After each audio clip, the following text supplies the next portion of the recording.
I've learned more life lessons from Tired? Final exam. I didn't get full marks. I can say that for sure. So the next obvious goal is to get batch highest, but I don't know. Let me talk about my problem. So firstly, I went to the exam thinking I know everything. I answered everything, okay? There was nothing that I left out. But afterwards the exam, I figured a couple points here and there, which is triggering as fuck, and I want to shoot myself. Because what I realized is I brushed off many of the basics, and I prioritized the shit out of Edexcel past papers. But what I realized is my sir doesn't only use Edexcel past papers. My teacher also takes it from the Cambridge past papers, because the questions there was that format doesn't exist in Edexcel, or doesn't exist in the last like 5 years of past papers that I've done. I lost like 2 marks, I know, guaranteed. And if I lost 2 marks that I figured out, how many more did I lose that I didn't figure out yet? But I feel like it's probably like for the better, because like I need to be more considerate about things that I don't know, because I went to the exam having the mindset I know everything. And when I opened the paper, I still thought I knew everything. I've learned more life lessons from analyzing accounting exams than any other exam, which is ridiculous. But I don't know. There's just like so much shit. But I'm just hoping I get like batch highest. Like, I just want that.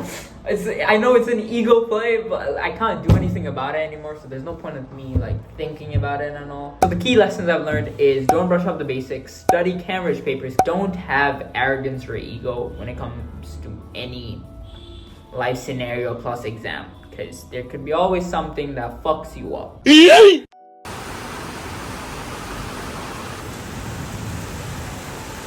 Why you keep filming me, Twinkie? Why do you want me to show you my ass? For basically the 3 business subjects, which are basically theory based, the basic format you would want to follow is give the point, and then you give the cause of why the point happens, and then you give the consequence. After the point happens, what consequence is there? Like, what happens after the point? So you want to give why a thing happens, and then you want to give what's the result of the thing, and then you want to use examples either from the reference that they gave or your own, and then you want to evaluate is kind of easy now that I realized. You just want to focus on a couple things, which is you want to talk about short-term and long-term costs, and you want to basically say, okay, so this is what the theory says, although something else could happen. The same way is, let me use this as an example. Let's use Monopoly as an example because it's the easiest one and most people understand it. Okay, in a Monopoly, there's no competition. Therefore, the firm can reduce the quality, increase the prices, and become inefficient. But then you can also play devil's advocate on it and go, but although the firm could possibly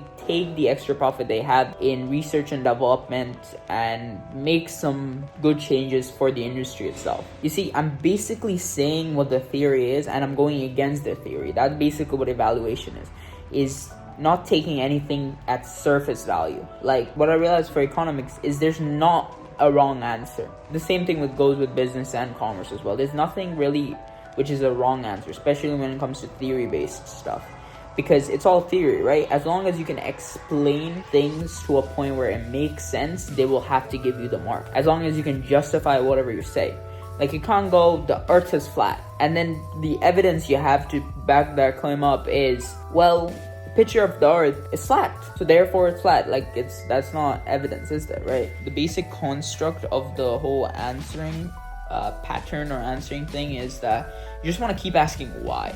The same way when you're trying to learn something, you keep asking why to understand a concept to its core. When you're answering something which is evaluation or analysis, you want to keep asking why to your question. Why does this happen? Why, like, okay, why does this happen? And what's the impact of this? If this happens, what else happened, you know? Because what I realized with business last year when I first started, I struggled with doing something called linking strands, which basically you take a point and then you write like 2 to 3 links for that point specifically. And I didn't really get how to do it, but it's fairly simple if you understand the basics. Is that you give a point and then you have linking strands. For the linking strands, you can talk about impact, you can talk about long-term and short-term costs, you can talk about the cause of the thing, and that over there makes about 3 points right there, you know? Okay, let's say it's a 6-mark question of going, Why is motivation important in a business? The wrong answering pattern for that would be motivation is good because it improves efficiency, lowers costs. Like, that's a very basic and bland thing. And also, you're saying and also a lot. When you're trying to link points, you should never use and also. Like, you don't want to use those conjunctions. Motivation leads to increased efficiency because motivated workers will make less mistakes and produce more in a shorter period of time, which thereby will reduce costs and increase profit.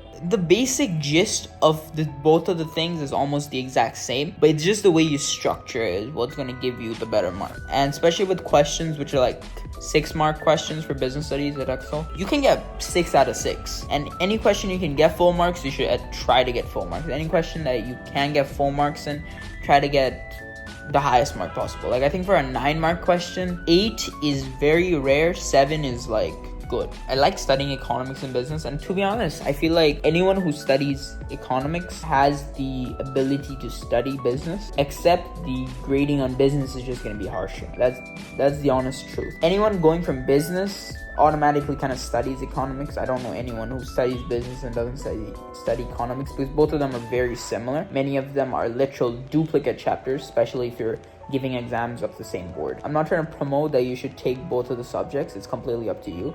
But if you take business, economics is a no-brainer to take because it's literally just an easier version of business in my opinion. And if you take economics, you should consider taking business because it's similar to economics, a little harder.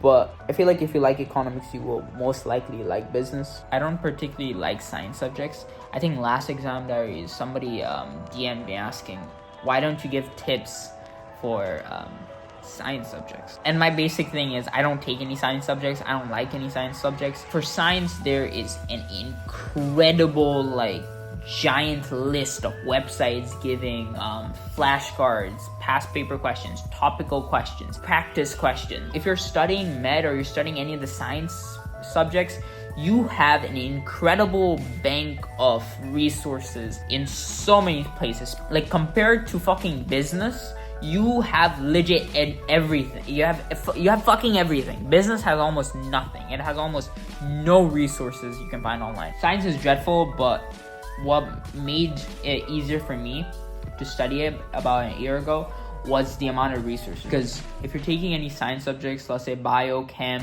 physics, go search it up with your exam board. You're gonna find fucking a lot of resources on it. For science students, simple tip, make use of the resources. Do past paper questions.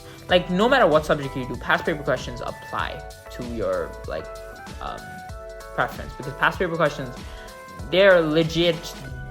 Like, if there was one study method that I would preach for the rest of my life, it would be past paper questions. When I grow up and have kids, I'm gonna tell my kids to do fucking past paper questions, because that's how you do good. Picture this, you only study 2 hours a day and you consistently get over 90% for all of your exams. Over the past 3 years, I've been spending a large portion of my time to study how to study, and I'm glad to say I've came up with a framework that does just that. But if you want access to the framework as well, one-to-one coaching with me, go click on the first link down in the description. We offer a 30-day money-back guarantee if you don't like the service. And with all that said, please enjoy the vlog. Okay, so the final exam of this term.